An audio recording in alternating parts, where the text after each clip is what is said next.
ನಮಸ್ಕಾರ, good morning. ಶನಿವಾರ ಬೆಳಗ್ಗೆ 19ನೇ ತಾರೀಕು ಮಾರ್ಚ್ ತಿಂಗಳು. ನಿಮ್ಮ ಜೊತೆ ನಾನು ಹರೀಶ್ ನಾಗರಾಜು. ನೆನ್ನೆ ನಡೆದಿರುವಂತಹ ಸುದ್ದಿಗಳು ಮತ್ತು ಇವತ್ತೇ ನಡೆಯುವ ಎಲ್ಲ ಬೆಳವಣಿಗೆಗಳನ್ನು ಈ 30 ನಿಮಿಷ 30 ಸುದ್ದಿಗಳನ್ನಾಗಿ ನಿಮ್ಮ ಮುಂದೆ ಇಡುವಂತಹ ಪ್ರಯತ್ನ ಶುರು ಮಾಡೋಣ. ಮೊದಲನೇ ನ್ಯೂಸ್ ಕಡೆ ಗಮನ ಹರಿಸೋಣ. ಉಕ್ರೇನ್ನಲ್ಲಿ ಸಾವನ್ನಪ್ಪಿರೋ ಕನ್ನಡಿಗ ವೈದ್ಯ ವಿದ್ಯಾರ್ಥಿ ನವೀನ್ ಮೃತದೇಹ ಬೆಂಗಳೂರಿಗೆ ಸೋಮವಾರ ತರಲಾಗ್ತಿದೆ. ಈ ಬಗ್ಗೆ ಸಿಎಂ ಬಸವರಾಜ ಬೊಮ್ಮಾಯಿ ಅವರು ಮಾಹಿತಿ ಕೊಟ್ಟಿದ್ದಾರೆ. ಸೋಮವಾರ ಮುಂಜಾನೆ 3 ಗಂಟೆಗೆ ಬೆಂಗಳೂರಿನ ಅಂತಾರಾಷ್ಟ್ರೀಯ ವಿಮಾನ ನಿಲ್ದಾಣಕ್ಕೆ ಹಾವೇರಿ ಮೂಲದ ನವೀನ್ ಪಾರ್ಥಿವ ಶರೀರ ತರಲಾಗ್ತಾ ಇದೆ. ರಷ್ಯಾ ನಡೆಸಿದ್ದ ಭೀಕರ ದಾಳಿಯಲ್ಲಿ ನವೀನ್ ಮೃತಪಟ್ಟಿದ್ದರು. ಯುದ್ಧ ಮುಂದುವರೆದಿದ್ದ ಕಾರಣಗಳಿಂದ ಪಾರ್ಥಿವ ಶರೀರ ಭಾರತಕ್ಕೆ ರವಾನಿಸೋದಕ್ಕೆ ಅಡ್ಡಿಯಾಗಿತ್ತು. ಈಗ ಉಕ್ರೇನ್ನಿಂದ ನವೀನ್ ಪಾರ್ಥಿವ ಶರೀರ ಸೋಮವಾರ ರಾಜ್ಯಕ್ಕೆ ತರಲಾಗ್ತಾ ಇದೆ. ನಮ್ಮ ಯುಕ್ರೇನ್ ಯುದ್ಧದಲ್ಲಿ ಮಾಡಿದಂಥ ನವೀನ್ ಅವರ ಪಾರ್ಥಿವ ಶರೀರ ಬೆಂಗಳೂರು 3 ಗಂಟೆಗೆ ಬರಲಿದೆ. ಸೋಮವಾರ ನವೀನ್ ಪಾರ್ಥಿವ ಶರೀರ ರಾಜ್ಯಕ್ಕೆ ತರುತ್ತಿರುವ ಹಿನ್ನೆಲೆಯಲ್ಲಿ ಪ್ರತಿಕ್ರಿಯಿಸಿದರು ನವೀನ್ ಅವರ ತಂದೆ. ಮಗನ ಮೃತದೇಹ ಸೋಮವಾರ ಬರ್ತಾ ಇದೆ. ರಾತ್ರಿ 9 ಗಂಟೆಗೆ ಚಳಗೇರಿ ಗ್ರಾಮಕ್ಕೆ ಬರುತ್ತೆ. ವೀರಶೈವ ಲಿಂಗಾಯತ ಪ್ರಕಾರ ಪೂಜೆಯನ್ನು ಮಾಡಲಾಗುತ್ತೆ. ಸಾರ್ವಜನಿಕ ಅಂತಿಮ ದರ್ಶನ ನಂತರ ದಾವಣಗೆರೆ SS ಆಸ್ಪತ್ರೆಗೆ ದೇಹದಾನ ಮಾಡ್ತೀವಿ. ಅವನಿಗೆ ಡಾಕ್ಟರ್ ಆಗಬೇಕು ಅನ್ನೋ ಬಹಳ ಕನಸಿತ್ತು. ಹೀಗಾಗಿ ಅವನ ಮೃತದೇಹ ದೇಹದಾನ ಮಾಡಿದಾಗ ಬೇರೆಯವರು ವಿದ್ಯಾರ್ಥಿಗಳು ಅದನ್ನು ಉಪಯೋಗ ಮಾಡಲಿ ಎಂದರು. ಈ ಮೂಲಕ ಆದರೂ ಅವನ ಆಸೆ ಈಡೇರುತ್ತೆ ಎಂದರು ಅವರ ತಂದೆ. ಮಗನ ಮೃತದೇಹ ಸೋಮವಾರ 20ನೇ ತಾರೀಕು ಬೆಳಗಿನ ಜಾವ ಬೆಂಗಳೂರಿಗೆ ತಲುಪುತ್ತೆ. ಅಲ್ಲಿಂದ ನಮ್ಮೂರಿಗೆ ಬರೋಷ್ಟಿಗೆ ಸುಮಾರು 9 ಗಂಟೆ ಆಗ್ಬೋದು. ಬಂದ ನಂತರ ಅವತ್ತು ನಮ್ಮ ವೀರಶೈವ ಪ್ರಕಾರ ಏನು ಪೂಜಾ ಕಾರ್ಯಗಳನ್ನು ಮಾಡಬೇಕು ಅನ್ನೋದ್ರ ಬಗ್ಗೆ ನಮ್ಮ ಊರು ಹಿರಿಯರು ಈಗ ತೀರ್ಮಾನ ತೊಗೊಳ್ತಾರೆ. ಎಲ್ಲ ಸೇರ್ಕೊಂಡು ಅದರ ಪ್ರಕಾರ ಪೂಜೆ ಎಲ್ಲ ಮುಗಿಸಿ ಸುಮಾರು ಹೊತ್ತು ಸಾಯಂಕಾಲವರೆಗೂ ಇಲ್ಲಿ ಎಲ್ಲ ದರ್ಶನಕ್ಕೆ ಇಟ್ಟಿರ್ತೀವಿ. ಅದ ನಂತರ ಮೃತದೇಹನ ದಾವಣಗೆರೆ SS ಹಾಸ್ಪಿಟ್ಲಿಗೆ ದಾನ ಮಾಡ್ತಾ ಇದ್ದೀವಿ. ಮೇಕೆದಾಟು ಯೋಜನೆ ಜಾರಿ ಕುರಿತು ವಿಚಾರವಾಗಿ ಸಿಎಂ ಬಸವರಾಜ ಬೊಮ್ಮಾಯಿ ನೇತೃತ್ವದಲ್ಲಿ ಸರ್ವಪಕ್ಷ ಸಭೆ ನಡೆಸಲಾಯಿತು.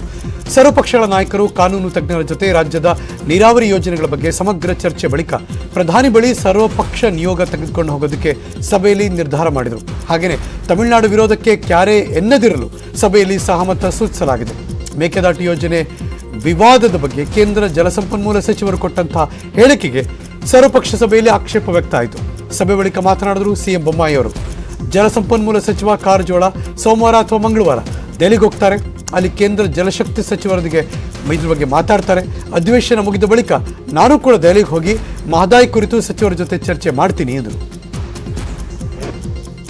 ಜಲಶಕ್ತಿ ಮಂತ್ರಿಗಳಿಗೆ ಭೇಟಿಯಾಗುವಂಥ ಉದ್ದೇಶ ಇದೆ.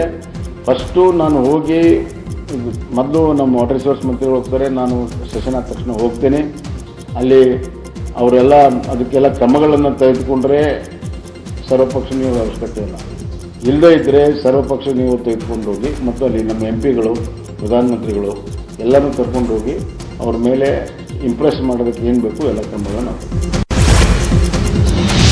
ಶೀಘ್ರದಲ್ಲೇ ಸಚಿವ ಸಂಪುಟ ವಿಸ್ತರಣೆಯಾಗುತ್ತೆ ಅನ್ನೋ ಸುದ್ದಿ ದಿನೇ ದಿನೇ ಜೋರಾಗ್ತಾ ಇದೆ.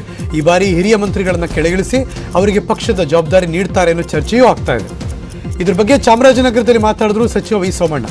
ಸಚಿವ ಸಂಪುಟ ವಿಸ್ತರಣೆ ಮಾಡೋದು ಮುಖ್ಯಮಂತ್ರಿ ವಿವೇಚನೆಗೆ ಬಿಟ್ಟದ್ದು. ಅವರು ಕೈಗೊಳ್ಳೋ ತೀರ್ಮಾನಕ್ಕೆ ನಾವು ಬದ್ಧರಾಗಿರ್ತೀವಿ. ನಾನು ನಿಂತ ನೀರಲ್ಲ, ಹರಿಯೋ ನೀರು. ಏನು ಕೆಲಸ ಕೊಟ್ಟರು ಮಾಡ್ತೀನಿ ಎಂದರು ಸಚಿವ Somanna.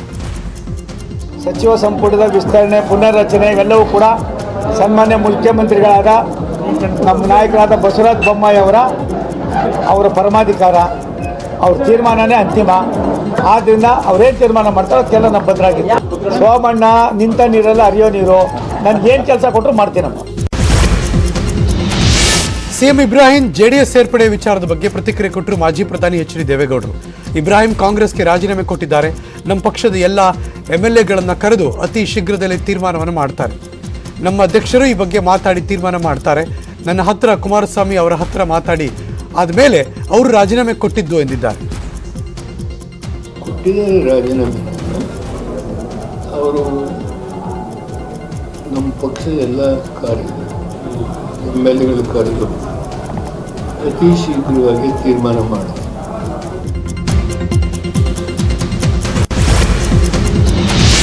The Kashmir files cinema ಬಗ್ಗೆ ಮಾಜಿ ಸಿಎಂ HD ಕುಮಾರಸ್ವಾಮಿ ರಿಯಾಕ್ಟ್ ಮಾಡಿದ್ರು. ಇದ್ರ ಬಗ್ಗೆ ನಾನು ನೆಗೆಟಿವ್ ಆಗಿ ಮಾತಾಡಲ್ಲ. ದೇಶದಲ್ಲಿ ಹಲವು ರೀತಿಯ ಅನಾಹುತಗಳಾಗಿವೆ, ಅಲ್ಲಿನ ಘಟನೆ ಬಗ್ಗೆ ಚಿತ್ರ ತೆಗೆದು ನೋವನ್ನು ಹೇಳಿಕೊಂಡಿದ್ದಾರೆ. ಆದರೆ ಕಾಶ್ಮೀರದಲ್ಲಿ ಅದೆಷ್ಟರ ಮಟ್ಟಿಗೆ ಘಟನೆ ನಡೆದಿದೆ ಅನ್ನೋದನ್ನು ನಾನು ನೋಡಿಲ್ಲ. ಸಿನಿಮಾ ಮಾಡುವಾಗ ಹಲವು ರೀತಿಯಲ್ಲಿ ಚಿತ್ರ ಮಾಡ್ತೀವಿ, ಭಾವನಾತ್ಮಕವಾಗಿ ಹಾಗೂ ಕಾಲ್ಪನಿಕವಾದ ಸಿನಿಮಾ ಮಾಡಿ ಜನರ ಹೃದಯಕ್ಕೆ ಹತ್ತಿರುವಾಗ ಪ್ರಯತ್ನ ಮಾಡ್ತೀವಿ. ಅದೇ ರೀತಿ ಇಲ್ಲೂ ಚಿತ್ರ ತೆಗೆದಿದ್ದಾರೆ ಎಂದರು ಎಚ್ ಡಿ ಕುಮಾರಸ್ವಾಮಿ. ಇದರ ಬಗ್ಗೆ ನೆಗೆಟಿವ್ ಆಗಿ ಮಾತಾಡಲ್ಲ. ದೇಶದಲ್ಲಿ ಹಲವಾರು ರೀತಿಯ ಅನಾಹುತಗಳಾಗಿದೆ. ಇಲ್ಲಿ ಅವರು ಚಿತ್ರ ತೆಗೆದಿರ್ತಕ್ಕಂಥದ್ದು, ಆ ನೋವನ್ನು ಹೇಳ್ಕೊಂಡಿರ್ತಕ್ಕಂಥದ್ದು ನಡೆದಿದೆ ಘಟನೆ. ಆದರೆ ಅದು ಎಷ್ಟರ ಮಟ್ಟಿಗೆ ನಡೆದಿದೆ ಅಂತಕ್ಕಂಥದ್ದು ನಾನೇನಲ್ಲಿ ಹೋಗಿ ನೋಡಿಲ್ಲ. ನಾನು ಚಿತ್ರ ಹಲವಾರು ರೀತಿ ಚಿತ್ರ ಮಾಡ್ತೀವಿ. ಚಿತ್ರವನ್ನು ಎಮೋಷನಲಿ ಪಿಕ್ಚರ್ ಸಿನಿಮಾ ಸಕ್ಸಸ್ ಆಗಲಿಕ್ಕೆ ನಾವು ಹಲವಾರು ರೀತಿ ಚಿತ್ರದಲ್ಲಿ ಕಾಲ್ಪನಿಕವಾದಂಥ ಒಂದು ಚಿತ್ರಣಗಳನ್ನು ಮಾಡಿ. ಚಾಮರಾಜನಗರ ಜಿಲ್ಲೆಯಲ್ಲಿ ಕಲ್ಲುಗಣಿ ಕುಸಿತ ಪ್ರಕರಣದ ಹಿನ್ನೆಲೆಯಲ್ಲಿ ಜಿಲ್ಲೆಯಲ್ಲಿ ನಿಯಮ ಉಲ್ಲಂಘಿಸಿರುವವರ 8 ಕ್ವಾರಿಗಳ ಲೈಸೆನ್ಸ್ ರದ್ದು ಮಾಡಲಾಗಿದೆ ಅಂತ ಚಾಮರಾಜನಗರದ ಜಿಲ್ಲಾ ಉಸ್ತುವಾರಿ ಸಚಿವ ವಿ ಸೋಮಣ್ಣ ಹೇಳಿಕೆ ಕೊಟ್ಟರು. 3 ದಿನಗಳ ಒಳಗೆ ಮುಖ್ಯ ಆರೋಪಿ ಹಕೀಂ ಬಂಧನಕ್ಕೆ ಕ್ರಮ ಕೈಗೊಳ್ಳಲಾಗುತ್ತೆ. ಪಾತಾಳದಲ್ಲಿದ್ದರೂ ಹುಡುಕು ಬಂಧಿಸಬೇಕು ಅಂತ ಎಸ್ಪಿಗೆ ಸೂಚನೆ ಕೊಟ್ಟಿದ್ದೀನಿ.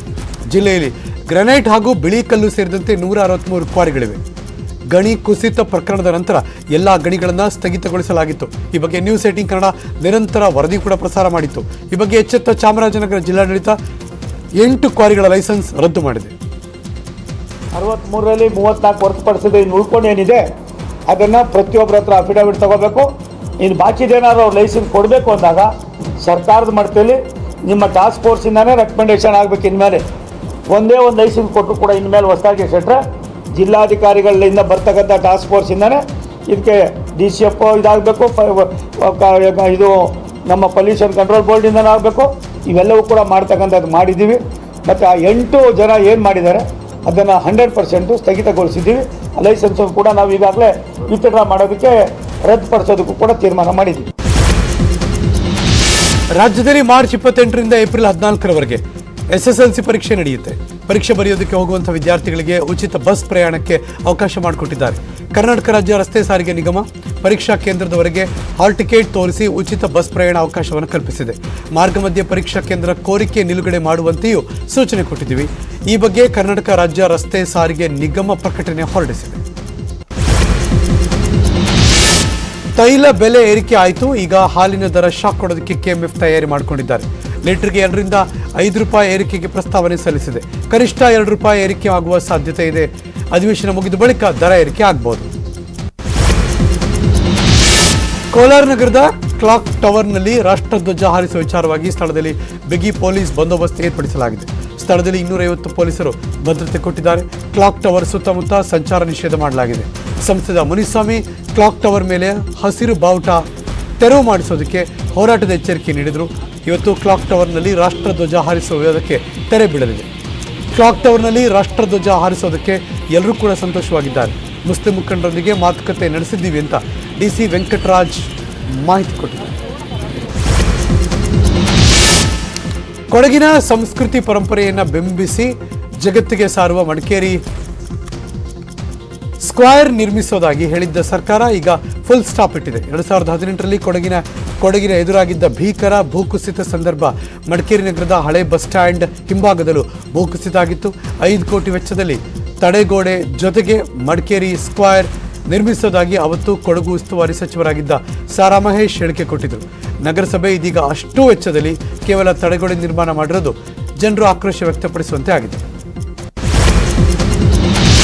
ಚಿಕ್ಕಬಳ್ಳಾಪುರದ ಚೊಕ್ಕನಹಳ್ಳಿ ಬಹುನಿರೀಕ್ಷಿತ ಪ್ಯಾನ್ ಇಂಡಿಯಾ ಸಿನಿಮಾ RRR ಚಿತ್ರದ ಪ್ರೀ ರಿಲೀಸ್ ಇವೆಂಟ್ಗೆ ವೇದಿಕೆ ಸಜ್ಜಾಗಿದೆ. ಕಾರ್ಯಕ್ರಮಕ್ಕಾಗಿ 19 ಎಕರೆ ಜಾಗದಲ್ಲಿ ಬೃಹತ್ ವೇದಿಕೆ ತಲೆ ಎತ್ತಿದೆ. ಸಂಜೆ 6 ಗಂಟೆಗೆ ಇವತ್ತು ಇವೆಂಟ್ ಶುರುವಾಗುತ್ತೆ. ಇವೆಂಟ್ನಲ್ಲಿ RRR ಚಿತ್ರತಂಡ ಭಾಗಿಯಾಗ್ತಾರೆ. ಅದಕ್ಕೂ ಮುಂಚೆ ಮಧ್ಯಾಹ್ನ 2 ಗಂಟೆಗೆ ಸುದ್ದಿಗೋಷ್ಠಿ ನಡೆಸ್ತಾರೆ. ರಾಜಮೌಳಿ, ಜೂನಿಯರ್ NTR, ರಾಮ್ ತರಣ್ ಛೇದಾ ಹಾಗೂ ನಾಯಕಿ ಆಲಿಯಾ ಭಟ್ ಭಾಗಿಯಾಗುವ ಸಾಧ್ಯತೆ ಇದೆ. ಚಿತ್ರತಂಡ ಪ್ರೀ ರಿಲೀಸ್ ಇವೆಂಟ್ ಅನ್ನು ಪುನೀತ್ ರಾಜ್ಕುಮಾರ್ಗೆ ಅರ್ಪಣೆ ಮಾಡ್ತಿದ್ದಾರೆ. MM ಕೀರ್ವಾಣಿ ಮ್ಯೂಸಿಕಲ್ ನೈಟ್ ಸಹ ನಡೆಯುತ್ತೆ. RRR ಪ್ರೀ ರಿಲೀಸ್ ಇವೆಂಟ್ಗೆ ಹ್ಯಾಟ್ರಿಕ್ ಹೀರೋ ಶಿವರಾಜ್ಕುಮಾರ್ ಹಾಗೂ ಮುಖ್ಯಮಂತ್ರಿ ಬಸವರಾಜ ಬೊಮ್ಮಾಯಿ ಕೂಡ ಮುಖ್ಯ ಅತಿಥಿಗಳಾಗಿ ಭಾಗವಹಿಸ್ತಾ ಇದ್ದಾರೆ. ಹುಬ್ಬಳ್ಳಿಯ ಕುಂದಗೋಳದಲ್ಲಿ ಯುವತಿಯೊಂದಿಗೆ ಯುವಕ ಓಡಿ ಹೋಗಿದ್ದಾನೆಂತ ಆತನ ತಂದೆ ಹಾಗೂ ಮಾವನಿಗೆ ಠಾಣೆಯಲ್ಲಿ ಕಿರುಕುಳ ನೀಡಿರುವ ಆರೋಪ ಕೇಳಿಬಂದಿದೆ. ಯುವತಿ ಸಂಬಂಧಿಗಳು ಹಾಗೂ ಪೊಲೀಸರು ಯುವಕನ ಪೋಷಕರಿಗೆ ಮಾನಸಿಕ ಹಾಗೂ ದೈಹಿಕ ದೌರ್ಜನ್ಯ ನಡೆಸಿರೋ ಆರೋಪ ಕೇಳಿ ಬಂದಿದೆ. ಆನಂದ್ ತಿಪ್ಪಣ್ಣನವರ ಹಾಗೂ ಕುಂದಗೋಳ ಮೂಲದ ಯುವತಿ ಪ್ರೀತಿಸ್ತಾ ಇದ್ರು. ಇದಕ್ಕೆ ಇಬ್ಬರ ಕುಟುಂಬದಿಂದ ಕೂಡ ವಿರೋಧ ಇತ್ತು. ಈಗ ಯುವತಿ ಕಣ್ಮರೆಯಾಗಿರೋ ಹಿನ್ನೆಲೆಯಲ್ಲಿ ಯುವಕನ ಪೋಷಕರಿಗೆ ಥಳಿಸಿದ್ದಾರೆ ಎನ್ನಲಾಗಿದೆ. ಯಾದಗಿರಿ ಜಿಲ್ಲೆಯಲ್ಲಿ ದೋರನಹಳ್ಳಿ ಸಿಲಿಂಡರ್ ದುರಂತ ಮಾಸುವ ಮುನ್ನವೇ ಮತ್ತೊಂದು ಸಿಲಿಂಡರ್ ಸ್ಫೋಟ ಆಯಿತು. ಕಿಲ್ಲನಕೆರೆ ಗ್ರಾಮದಲ್ಲಿ ಅಡುಗೆ ಮಾಡಬೇಕಾದ್ರೆ ಸಿಲಿಂಡರ್ ಸ್ಫೋಟ ಆಗಿದೆ. ಸಾಬರೆಡ್ಡಿಗೆ ಸೇರಿದ್ದ ಗ್ಯಾರೇಜ್ನಲ್ಲಿ ಅಡುಗೆ ಅನಿಲ ಬ್ಲಾಸ್ಟ್ ಆಗಿದೆ. 5 ಪ್ರಾಣಾಪಾಯದಿಂದ ಪಾರಾಗಿದ್ದಾರೆ. ಬೆಂಕಿ ಕೆನ್ನಾಲಿಗೆಯಲ್ಲಿ ಗ್ಯಾರೇಜ್ ಹೊತ್ತಿ ಉರಿದಿದೆ. ಅಪಾರ ಪ್ರಮಾಣದ ವಸ್ತುಗಳು ಬೆಂಕಿಗಾಹುತಿಯಾಗಿದೆ. ಅಗ್ನಿಶಾಮಕ ದಳ ಸಿಬ್ಬಂದಿ ಬೆಂಕಿ ನಂದಿಸಿದ್ದಾರೆ. ಫೆಬ್ರವರಿ 25ರಂದು ಸಿಲಿಂಡರ್ ಸ್ಫೋಟಗೊಂಡ ದುರಂತದಲ್ಲಿ ಇದುವರೆಗೆ 15 ಜನರು ಸಾವನ್ನಪ್ಪಿದ್ದಾರೆ. ಮೃತಪಟ್ಟವರ ಕುಟುಂಬಸ್ಥರಿಗೆ ಸಿಎಂ ಬಸವರಾಜ ಬೊಮ್ಮಾಯಿ ಪರಿಹಾರವನ್ನು ನೀಡಲಿದ್ದಾರೆ. ಇವತ್ತು ಸಿಎಂ ಯಾದಗಿರಿ ಜಿಲ್ಲೆಗೆ ಪ್ರವಾಸ ಕೈಗೊಂಡಿದ್ದಾರೆ. ವಿವಿಧ ಜಿಲ್ಲೆಯಲ್ಲಿ ಕಾರ್ಯಗಳಿಗೆ ಚಾಲನೆ ಕೊಡ್ತಾರೆ. ಬಳಿಕ ದೋರ್ನಹಳ್ಳಿ ಭೇಟಿ ನೀಡಲಿದ್ದಾರೆ ಸಿಎಂ ಬಸವರಾಜ ಬೊಮ್ಮಾಯಿ ಅವರು. ಸಿಲಿಂಡರ್ ದುರಂತದಲ್ಲಿ ಸಾವಿಗೀಡಾದ ಕುಟುಂಬಗಳಿಗೆ 5 ಲಕ್ಷ ರೂಪಾಯಿ ಪರಿಹಾರವನ್ನು ಕೊಡ್ತಾರೆ. ಉತ್ತರ ಕನ್ನಡ ಜಿಲ್ಲೆಯ ಕುಮಟಾ ತಾಲೂಕಿನ ಗೇರು ನೇಡುತೋಪಿಗೆ ಬೆಂಕಿ ತಗುಲಿ 10 ಎಕರೆಗೂ ಹೆಚ್ಚು ಅರಣ್ಯ ಪ್ರದೇಶ ಹೊತ್ತಿ ಉರಿದಿದೆ. ಸುಬ್ರಾಯ ಶೆಟ್ಟಿ ಅನ್ನೋರು ಗೇರು ಬೀಜಕ್ಕಾಗಿ ನೇಡುತೋಪನ್ನ ಅರಣ್ಯ ಇಲಾಖೆಯಿಂದ ಟೆಂಡರ್ ಪಡೆದಿದ್ರು. ಅದಕ್ಕೀಗ ಆಕಸ್ಮಿಕವಾಗಿ ಬೆಂಕಿ ತಗುಲಿದೆ. ಎಲ್ಲ ಸುಟ್ಟು ಕರಕಲಾಗೋಯ್ತು. ಶಿವಮೊಗ್ಗ ಜಿಲ್ಲೆಯ ಜಾತ್ರೆಯೊಂದರಲ್ಲಿ ಪವರ್ ಸ್ಟಾರ್ ಪುನೀತ್ ರಾಜ್ಕುಮಾರ್ ರಾರಾಜಿಸ್ತಾ ಇದ್ದಾರೆ. ಭದ್ರಾವತಿ ತಾಲ್ಲೂಕು ಕೋಡ್ಲಿಗೆರೆ ಸುಬ್ರಹ್ಮಣ್ಯ ಸ್ವಾಮಿ ಜಾತ್ರೆಯಲ್ಲಿ ಪುನೀತ್ ರಾಜ್ಕುಮಾರ್ ಭಾವಚಿತ್ರ ಹಿಡಿದು ಅಭಿಮಾನಿಗಳು ಅಭಿಮಾನ ಮೆರೆದಿದ್ದಾರೆ. ಅಭಿಮಾನಿಯೊಬ್ಬರು ಸಿಡಿಯಲ್ಲಿ ಅಪ್ಪು ಭಾವಚಿತ್ರ ಹಿಡಿದು ತೂಗಾಡ್ತಿದ್ದಾರೆ. ಜಾತ್ರೆಯಲ್ಲಿ ಕೆಲ ಭಕ್ತರು ಸುಬ್ರಹ್ಮಣ್ಯ ಸ್ವಾಮಿಗಾಗಿ ಬಾಯಿಗೆ ಬೀಗ ಹಾಕೊಂಡು ಭಕ್ತಿ ಸಮರ್ಪಣೆ ಮಾಡಿದ್ದಾರೆ. ವಿಶ್ವಕ್ಕೆ ಕೊರೋನಾ ಅಂಟಿಸಿದ ಚೀನಾದಲ್ಲಿ ಮತ್ತೆ ಹೆಮ್ಮಾರಿ ಅಬ್ಬರ ಜೋರಾಗ್ತಾ ಇದೆ. ಹೀಗಾಗಿ ಭಾರತದಲ್ಲೂ ಮುನ್ನೆಚ್ಚರಿಕೆಯಿಂದ ಇರುವಂತೆ ಕೇಂದ್ರ ಸರ್ಕಾರ ಎಚ್ಚರಿಕೆ ಕೊಟ್ಟಿದೆ. ಆಗ್ನೇಯ ಏಷ್ಯಾ ಮತ್ತು ಯುರೋಪ್ನ ಕೆಲವು ಭಾಗಗಳಲ್ಲಿ ದಿನೇ ದಿನೇ ಕೊರೋನಾ ವೈರಸ್ ಹೆಚ್ಚಾಗ್ತಾ ಇದೆ. ಉಲ್ಬಣ ಆಗ್ತಿರೋದ್ರಿಂದ ತೀವ್ರವಾದ ಉಸಿರಾಟದ ಸೋಂಕುಗಳು ಮೇಲ್ವಿಚಾರಣೆ ಮರು ಪ್ರಾರಂಭಿಸೋದಕ್ಕೆ ರಾಜ್ಯ ಸರ್ಕಾರಗಳಿಗೆ ಕೇಂದ್ರ ಸರ್ಕಾರ ಸೂಚನೆ ಕೊಟ್ಟಿದೆ. G23 ನಾಯಕ ಗುಲಾಂ ನಬಿ ಆಜಾದ್ ನಿನ್ನೆ ಕಾಂಗ್ರೆಸ್ ಅಧ್ಯಕ್ಷೆ ಸೋನಿಯಾ ಗಾಂಧಿ ಅವರನ್ನು ಭೇಟಿ ಮಾಡಿದ್ದಾರೆ. ಇದೇ ಸಂದರ್ಭದಲ್ಲಿ ಪಕ್ಷವನ್ನು ಬಲಪಡಿಸೋದಕ್ಕೆ ಬೇಕಾದ ಅಗತ್ಯ ಸಲಹೆಗಳನ್ನು ಕಾಂಗ್ರೆಸ್ ಅಧ್ಯಕ್ಷರಿಗೆ ನೀಡಿರೋದಾಗಿ ಹೇಳಿದ್ದಾರೆ. ಮುಂಬರುವ ವಿಧಾನಸಭಾ ಚುನಾವಣೆಯಲ್ಲಿ ಎದುರಾಳಿ ಪಕ್ಷವನ್ನು ಎದುರಿಸೋದಕ್ಕೆ ಹೇಗೆ ಸಿದ್ಧತೆ ಮಾಡಿಕೊಳ್ಬೇಕು ಮತ್ತು ಒಗ್ಗಟ್ಟಿನಿಂದ ಹೋರಾಡಬೇಕು ಅನ್ನೋದ್ರ ಕುರಿತು ಚರ್ಚೆ ನಡೆಸಲಾಗಿದೆ. ಕಾಂಗ್ರೆಸ್ ಅಧ್ಯಕ್ಷರೊಂದಿಗೆ ಸಭೆ ಉತ್ತಮವಾಗಿತ್ತು ಅಂದಿದ್ದಾರೆ. ಇನ್ನು 10 ಸುದ್ದಿಗಳು ಬಾಕಿ ಇದೆ. ಅದಕ್ಕೂ ಮುಂಚೆ ಒಂದು ಬ್ರೇಕ್ ತಗೊಂಡ್ಬರ್ತೀನಿ. ಎಲ್ಲೂ ಹೋಗದೆ ಕಾಯ್ತಾ ಇದೆ.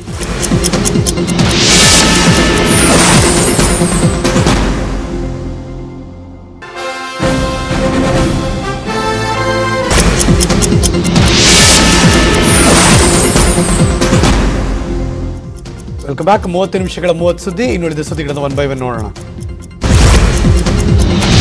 ಉತ್ತರ ಪ್ರದೇಶದಲ್ಲಿ ಮತ್ತೊಮ್ಮೆ ಯೋಗಿ ಆದಿತ್ಯನಾಥ್ ಮುಖ್ಯಮಂತ್ರಿಯಾಗಿ ಆಡಳಿತವನ್ನು ನಡೆಸಲಿದ್ದಾರೆ. ಸತತ 2ನೇ ಬಾರಿ ಯೋಗಿ ಆದಿತ್ಯನಾಥ್ ಸಿಎಂ ಸ್ಥಾನವನ್ನು ಅಲಂಕರಿಸ್ತಾ ಇದ್ದಾರೆ. ಇದೇ ಮಾರ್ಚ್ 25ನೇ ತಾರೀಕು ಸಂಜೆ 4 ಗಂಟೆಗೆ ಪ್ರಮಾಣವಚನ ಸ್ವೀಕಾರ ಮಾಡ್ತಾರೆ. ಲಕ್ನೋನ ಎಕ್ನಾ ಸ್ಟೇಡಿಯಂನಲ್ಲಿ ಪ್ರಮಾಣವಚನ ಸಮಾರಂಭ ನಡೆಯುತ್ತೆ. ಸುಮಾರು 45,000ಕ್ಕೂ ಹೆಚ್ಚು ಮಂದಿ ಸೇರುವಂತಹ ನಿರೀಕ್ಷೆ ಇದೆ ಅಂತ ಬಿಜೆಪಿ ಮೂಲಗಳು ತಿಳಿಸಿವೆ. ಭಗವಂತ್ ಮಾನ್ ನೇತೃತ್ವದ ಪಂಜಾಬ್ ಸರ್ಕಾರಕ್ಕೆ ಇವತ್ತು ನೂತನ ಸಚಿವರು ಸೇರ್ಪಡೆಯಾಗ್ತಾರೆ. ಇವತ್ತು 10 ಮಂದಿ ಎಎಪಿ ಶಾಸಕರು ಸಂಪುಟ ಸಚಿವರಾಗಿ ಪ್ರಮಾಣವಚನ ಸ್ವೀಕರಿಸುವುದಾಗಿ ಪಕ್ಷ ಪ್ರಕಟಣೆ ಮಾಡಿದೆ. ಪಂಜಾಬ್ನ ಸಚಿವ ಸಂಪುಟದಲ್ಲಿ ಮುಖ್ಯಮಂತ್ರಿ ಸೇರಿ 18 ಸ್ಥಾನಗಳಿವೆ. ಈಗಾಗಲೇ ಭಗವಂತ್ ಮಾನ್ ಪ್ರಮಾಣವಚನ ಸ್ವೀಕಾರ ಮಾಡಿದ್ದಾರೆ. ಇನ್ನು 17 ಜನರಿಗೆ ಸಂಪುಟಕ್ಕೆ ಸೇರ್ಪಡೆಯಾಗುವ ಅವಕಾಶ ಇದೆ. ವಿಶ್ವದ ಅತ್ಯಂತ ಜನಪ್ರಿಯ ನಾಯಕರ ಪಟ್ಟಿಯನ್ನ ಮಾರ್ನಿಂಗ್ ಕನ್ಸಲ್ಟ್ ಬಿಡುಗಡೆ ಮಾಡಿದ್ದು, ಸಮೀಕ್ಷೆಯಲ್ಲಿ ಭಾರತದ ಪ್ರಧಾನಮಂತ್ರಿ ನರೇಂದ್ರ ಮೋದಿ ಅವರು ಅಗ್ರಸ್ಥಾನದಲ್ಲಿದ್ದಾರೆ. ಜಾಗತಿಕ ಪಟ್ಟಿಯಲ್ಲಿ ವಿಶ್ವದ 13 ನಾಯಕರು ಸ್ಥಾನ ಪಡೆದಿದ್ದಾರೆ. 71% ರೇಟಿಂಗ್ ಪಡೆದಿರುವ ಪ್ರಧಾನಿ ನರೇಂದ್ರ ಮೋದಿ ಅವರು ವಿಶ್ವದ ಜನಪ್ರಿಯ ನಾಯಕರ ಪಟ್ಟಿಯಲ್ಲಿ ಮೊದಲ ಸ್ಥಾನದಲ್ಲಿದ್ದಾರೆ. ಯುದ್ಧ ಪೀಡಿತ ಉಕ್ರೇನ್ನಲ್ಲಿ ಇನ್ನೂ 50 ಮಂದಿ ಭಾರತೀಯರು ಇದ್ದಾರೆ. ಅವರಿಗೆ ಎಲ್ಲಾ ರೀತಿಯ ನೆರವು ನೀಡಿ ಅವರನ್ನ ಕರೆತರಲಾಗುವುದು ಅಂತ ವಿದೇಶಾಂಗ ಸಚಿವಾಲಯ ಹೇಳಿಕೆ ಕೊಟ್ಟಿದೆ. ಆಪರೇಷನ್ ಗಂಗಾ ಇನ್ನು ಚಾಲ್ತಿಯಲ್ಲಿದೆ. ಸ್ವದೇಶಕ್ಕೆ ಮರಳೋದಕ್ಕೆ ಇಚ್ಛಿಸುವವರನ್ನ ಕರೆತರಲು ನಾವೇನು ಮಾಡಬಹುದು ಅದನ್ನ ಮಾಡಲಿದ್ದೀವಿ ಅಂತ ವಿದೇಶಾಂಗ ಸಚಿವಾಲಯದ ವಕ್ತಾರ ಅರವಿಂದಂ ಬಾಗ್ಜಿ ತಿಳಿಸಿದ್ದಾರೆ.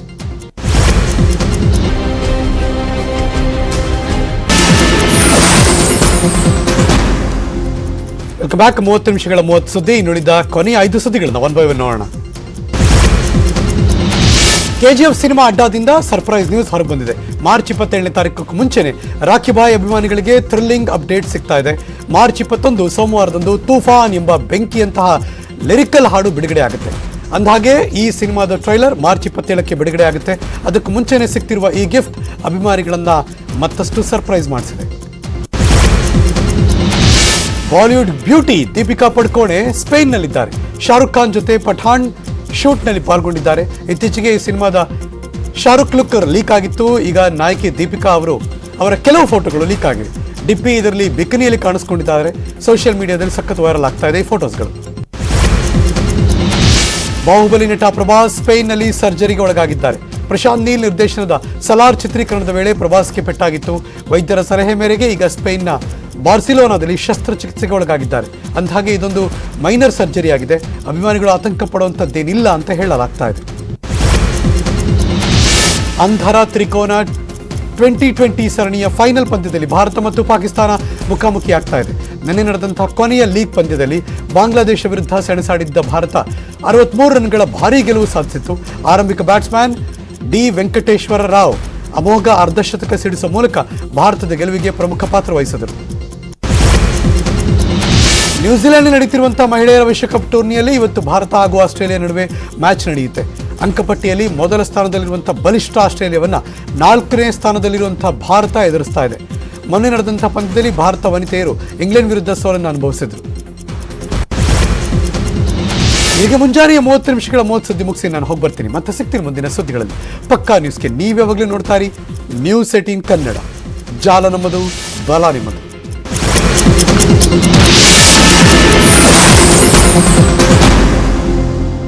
ಈ ವಾರ್ತೆಯ ಮುಖ್ಯಾಂಶಗಳ ಪ್ರಾಯೋಜಕರು